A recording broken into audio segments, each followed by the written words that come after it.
You know that horror movie trope about mirrors? The one where the protagonist is near a mirror and they look or shift away from the mirror for just a moment, and when they look back, a ghost, killer, or some other entity appears, and then usually disappears when they turn around? I've always disliked looking into mirrors, and for a while I convinced myself that it was caused by an overactive imagination combined with seeing this situation one too many times in a movie. But as I've gotten older, I've come to realize that it's much more than that. I don't dislike looking into mirrors. I'm afraid of it. Something has always just felt off about it. I recognize the image in my reflection as me, but it has never felt familiar. I brought it up to a friend once, and she goggled at me for a moment and then laughed, though I could hear a tinge of fear behind it. What do you mean you don't recognize your reflection? How's that even possible? It's the same reflection that you've been staring at your whole life. And she was right, of course, but that was part of the problem. My reflection has never felt normal to me. Not in the way that it should. Not in the way that it does to other people. I've observed the reflections of friends and family members when they're standing near mirrors. It doesn't feel the same. It feels connected to them, a simple mirror image. Even when their eyes meet mine in the mirror, I don't feel the oppressive feeling of other that I get when I meet my own eyes in my reflection. With no explanation that seemed to fit my experiences, I chalked it up to just being a weird quirk and decided to get on with my life. When I moved into my first apartment by myself, I removed all of the mirrors except for the one I keep in the guest room. It stayed covered with a sheet unless I absolutely needed to use it. You'd be surprised how well you can get by without mirrors when you've been doing it your whole life. I even got pretty good at applying makeup without seeing what I was doing. Every once in a while, I'd catch my reflection in a mirror in a public bathroom, or if I looked wrong into my rearview mirror, and it would set my heart racing. I always felt menaced when it happened, and it would take me a few moments to calm down again. But all in all, I was doing fairly well with my mirror avoidance strategies. However, that all changed one day at work. I work in the artifact restoration department at my city's history museum.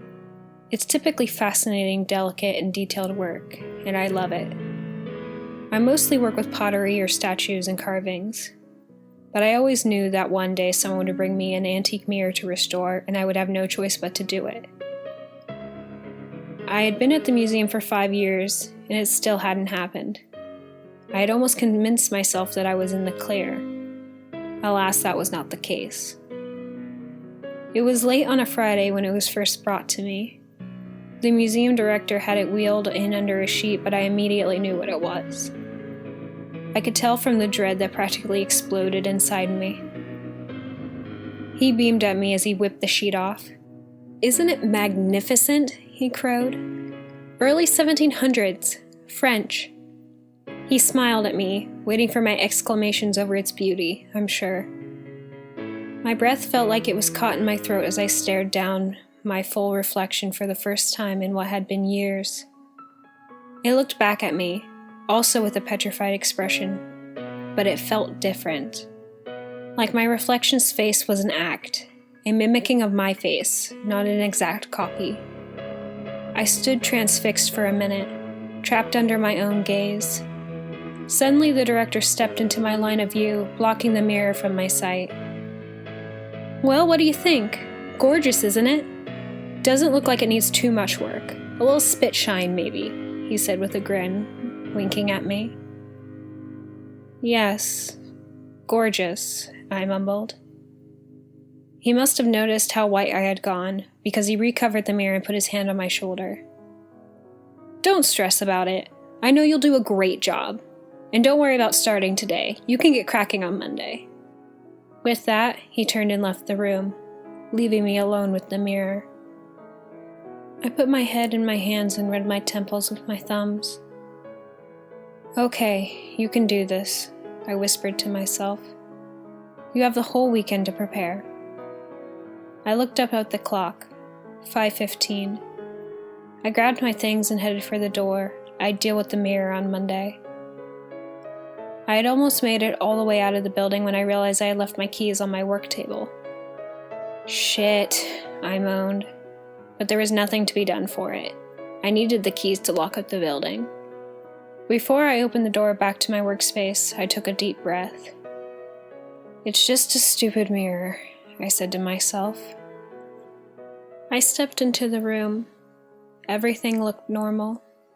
I stepped quickly past the mirror to my desk. I bent to open the drawer where I kept my keys, and when I turned around, the sheet that had been covering the mirror moments before was in a pile on the floor in front of it. My knees went weak, and I had to grab onto my desk to keep them from buckling. It just fell, that's all, I whispered out loud. When I walked by quickly, it made a breeze that knocked it off. I felt deep down that this is not what had happened at all, but saying it out loud gave me enough courage to approach the mirror to replace the sheet. Once I was in front of it, I knelt down to grab the sheet, never once taking my eyes off my reflection. As I straightened back up, I turned to face the mirror head on. With one hand, I reached out and lightly pressed my fingertips against my reflections. My fingers stopped at the cold, hard glass. It was cold enough that the warmth from my fingertips fogged up a little area around each tip. My reflection had the tiniest of smiles playing around her lips. I didn't feel myself smiling, but it was such a small one, perhaps I didn't notice myself doing it. I rearranged my face into grotesque poses just to make sure my reflection did it too. She did, but it brought me little comfort. I took a step forward until my face was practically touching the mirror. I could see every pore, every freckle. It looked familiar but felt alien. I breathed onto it, fogging the surface in front of my face. I slowly traced a heart into the fog. I saw my reflection do the same, but then I noticed something odd. I couldn't see the heart that I drew in the reflection. My heart began to thump wildly in my chest. I hastily used my sleeve to wipe away the remnants of my breath. The fog and the reflection, however, remained. I sucked in a sharp breath of air and took a staggering step back.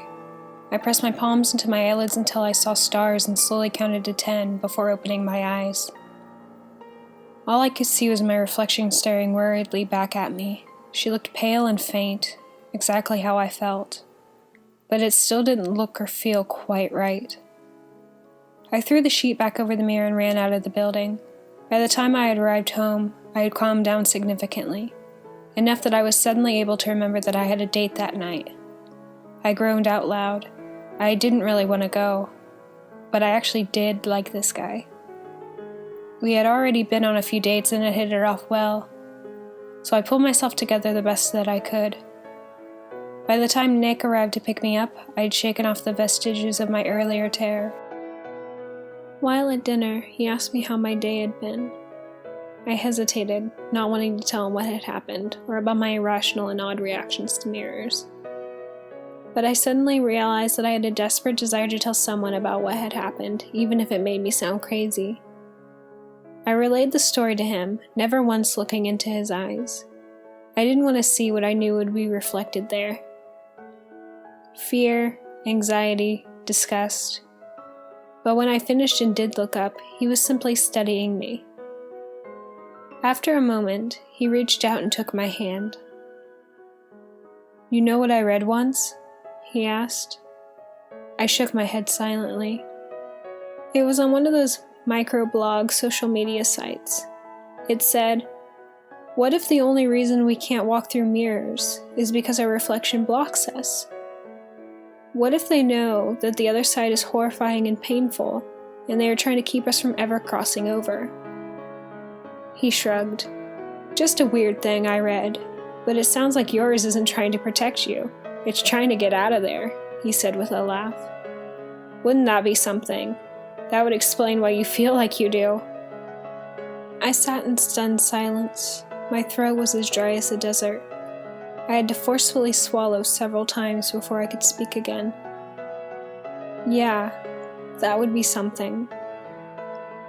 My mind was racing with what he had said as we left the restaurant. His little theory perfectly described how I felt, but I didn't know what to do with that information. It was nonsense after all. I wanted only to go home at that point, but Nick grabbed my hand. I actually have something in mind for us to do tonight, but it's a surprise. I sighed internally, but smiled at him. Sure, lead the way. We caught a cab and got out in front of what looked like an old abandoned warehouse. I might have thought that's what it was too, if it weren't for the line of people out the door. What's this? I asked. It's an adventure space, he said with a huge smile. Kind of like a playhouse for grown-ups. I've seen it advertised all over the place. There's supposed to be things to explore and climb on, stuff like that. I couldn't help but smile at his infectious excitement.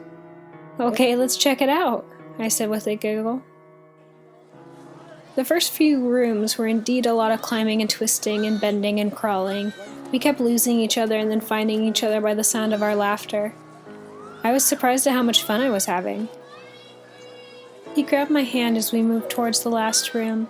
I think you'll like this one the best, he said, pulling me forward. I was about to ask why, but the word died on my lips as we walked through the doorway. It was a room full of mirrors, a much larger and more terrifying version of a funhouse made for children. He shoved me further into the room so that the door behind us slammed shut. To help you get over your fear, he said with another shove. Never before have I felt the level of fear that rose in my chest than at that moment. It was all-consuming. It wiped out nearly every other thought from my mind. I was facing down hundreds of my own reflection, and they looked horrifying. I turned to Nick to beg him to help me out of there, but he had disappeared. Nick, I croaked, my voice cracking with terror. Nick! I screamed. I heard him laughing as he shouted, This way! I stumbled forward, hands outstretched, unable to tell which way was correct. Tears began pouring from my eyes as I struggled to breathe under the weight of my panic. Every direction I looked was a reflection of myself, each one looking more ominous than the last. I turned a corner and saw hundreds of reflections of the back of my head, all lined up in a row. I was paralyzed with fear. I closed my eyes and took a few shuddering, deep breaths. Nick! I called out again. This time, I got no answer. I knew to get out I was going to have to open my eyes. There was no way I was making it out of there blind. I opened my eyes and was greeted with the same sight I had seen when I had closed them. I exhaled loudly. A tiny wave of relief hit me. I heard a noise to my right and turned my head that way. Nick? I asked again. When I looked forward again, all my reflections were facing away from me. All except for the one in the front. She was facing me with a horrible grin plastered onto her face. She beckoned for me. As if in a trance, I could only shake my head. When I didn't move forward, her grin turned into a snarl and she began slamming her fists against the glass. I let out a blood-curdling scream as I saw my vision go spotty. I stepped back in such a panic that I smashed into the mirror behind me. I felt a sharp pain in the back of my head as a shower of glass rained down around me. I'm certain I passed out for a moment, both from pain and fear. When I came to, I could feel something warm and sticky dripping down my back. I reached up my hand and it came away bloody. Fuck, I moaned. I could faintly hear Nick yelling for me. I dragged myself up into a sitting position, wincing as my hands and legs got further cut up from the glass. Across the room I could see Nick, and hundreds of Nick's reflections, kneeling down in front of me. I closed and rubbed my eyes, shaking my head in the process. How could Nick be with my reflection if he wasn't here with me?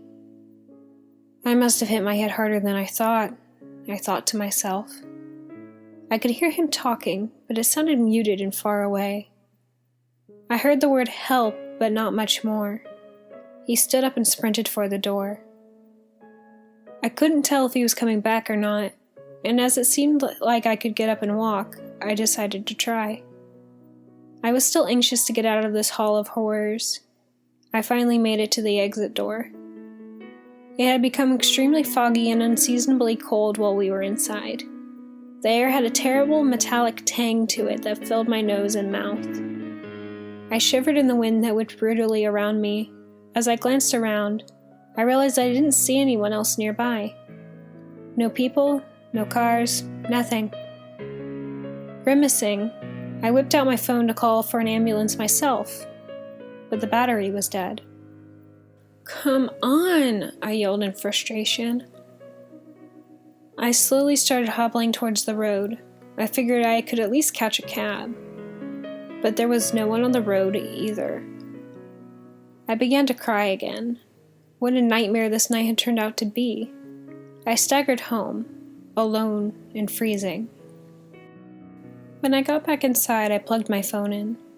I needed to let someone know that I was hurt and where I ended up. When the phone powered on, a barrage of texts came in, mostly from Nick, but they were all jumbled up.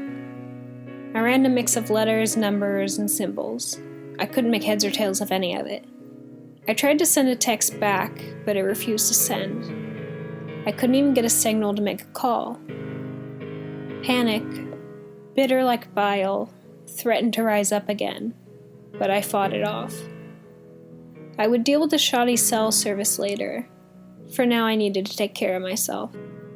Once I started to clean myself up, I quickly realized that most of my cuts were shallow or superficial. I was able to get the glass out and get everything cleaned up on my own. Well, every piece except one. I could feel one near the top of my head that I just couldn't get a good grip on.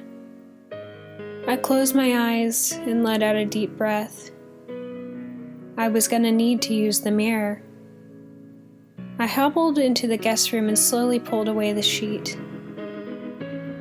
Before, there had been nothing more frightening than seeing my reflection in the mirror. But that night, I realized there was one thing more terrifying than seeing my reflection in the mirror. Not seeing it at all.